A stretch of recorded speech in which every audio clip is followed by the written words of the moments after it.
The call of the wild. Bolivia has been using it for years to attract increasing numbers of tourists to the country, with jungle, unspoiled nature, and exotic animals. It's a profitable business, although one that so far has been mainly dominated by major tour companies. The locals have received few benefits from the boom in ecotourism.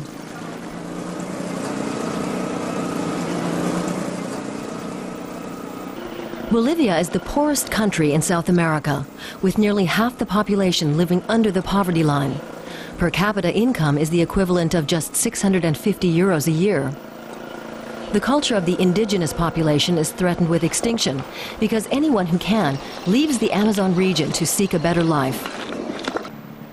Several United Nations projects are designed to halt this development, and tourism has a role to play here.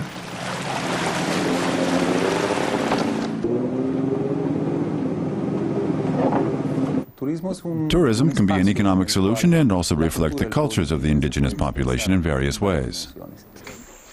It's a way to increase people's self-confidence. Showing off their culture to others helps them regain respect for themselves. And it's beginning to pay off. Members of one of the tribes bring tourists into their territory by boat. They've built a small inn here, so guests can stay longer. But despite these successes, it's difficult to advertise what they have to offer. Most of the tribal areas are very remote, and the individual tribes are small. So some of them have formed a network. What's great about this network is that the local chiefs themselves got together to represent their common interests. Until the early 90s, many of the tribes didn't even know of the existence of other tribes in the region, nor did they know that they all share the same problems. And working together has brought results. 18-year-old Manglio has learned how to use the internet. Now he advertises his tribe's eco-lodge online.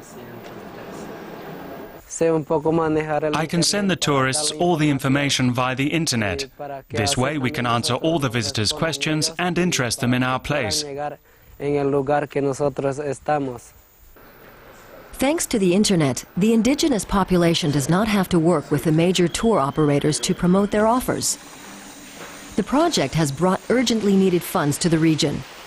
Schools and hospitals have been built, and the exodus of locals has slowed down.